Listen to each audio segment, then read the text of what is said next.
Hi സമയം 1:30 അപ്പോൾ ഞാൻ ഫുഡ് കഴിക്കുന്ന സമയം 1:30 അപ്പോൾ നിങ്ങൾ എത്ര മണിക്ക് ഫുഡ് കഴിക്കുന്ന സമയം ഒന്ന് കമൻറ്റ് ചെയ്യുക. അപ്പം ഞാൻ പാണത്തൂരാണ് വർക്ക് ചെയ്യുന്നത്. കാസർഗോഡ് ജില്ലയിലെ അവസാന സ്ഥലമാണ് പാണത്തൂർ, പിന്നെ ബോർഡറും കൂടെയാണ്.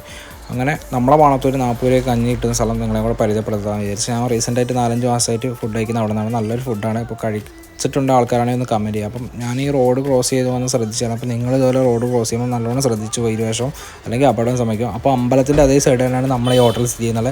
അതുപോലെ തന്നെ മണപ്പുറം ഫിനാൻസിൻ്റെ താഴെയും കൂടെയാണ്. സ്വാഗതം എന്നാണ് ഹോട്ടലിൻ്റെ പേര്. ഞാൻ പോകുന്ന സമയത്ത് ആകെ 4 പേരേ ഉള്ളൂ. അപ്പം ഈ വരുന്നതാണ് ഓണർ തന്നെയാണ് ഇവിടെ സെർവ് ചെയ്യുന്നതും കുക്ക് ചെയ്യുന്നതും എല്ലാം. പിന്നെ കൂടെ പുള്ളിക്കാരൻ്റെ വൈഫും കൂടെ ഉണ്ട്. ഇപ്പം ഞാൻ കൈ കഴുകി ഇരുന്നതിന് ശേഷം എനിക്ക് ഫുഡ് വന്ന് അഡീഷണലായിട്ട് ഞാനത് ഒരു മീനോട് പറഞ്ഞിട്ടുണ്ട്.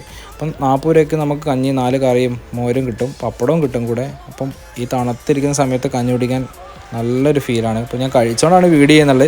അപ്പോൾ എനിക്ക് വളരെ ഇഷ്ടമാണ് ഈ സമയം. കഞ്ഞി ഇഷ്ടപ്പെടുന്ന ആൾക്കാരാണെങ്കിൽ ലൈക്ക് ചെയ്യുക, കമൻറ്റ് ചെയ്യുക. അപ്പം ഒന്നുകൂടെ പറയുകയാണെങ്കിൽ തണുത്തിരിക്കുന്ന സമയത്ത് കഞ്ഞിയൊക്കെ കുടിക്കാൻ ശ്രമിക്കുക, ചൂടുള്ളത് കഴിക്കുക, അതാണ് നല്ലത് ബോഡിക്ക്. ഒന്നുകൂടെ കഴിച്ചതിന് ശേഷം ഞാൻ ഒന്ന് കൈയൊക്കെ കഴുകി ഇങ്ങോട്ട് മാറിയതിന് ശേഷം നിറയെ ആൾക്കാരായി. സമയം 2 മണിയായി. ഈ 2 മണിക്ക് സമയത്തൊക്കെയാണ് കൂടുതലും ആൾക്കാർ കഞ്ഞി കുടിക്കാൻ വരാറ് ഇവിടെ. അപ്പം ഞാൻ ഒന്നുകൂടെ ലൊക്കേഷൻ പറഞ്ഞുതരാം. അപ്പുറം ഫിനാൻസിന് താഴെയും പിന്നെ അമ്പലത്തിൻ്റെ അതേ സൈഡ് തന്നെ. അവിടെയും നമുക്ക് 40 രൂപയ്ക്ക് കഞ്ഞി കിട്ടുന്നതായിരിക്കും. അപ്പോൾ ഇനി ഇങ്ങനത്തുള്ള വീഡിയോസ് കാണാൻ വേണ്ടി എന്നെ ഒന്ന് ഫോളോ ചെയ്ത് വെക്കുക, സപ്പോർട്ട് ചെയ്യുക. അപ്പോൾ ബാക്കി പിന്നെ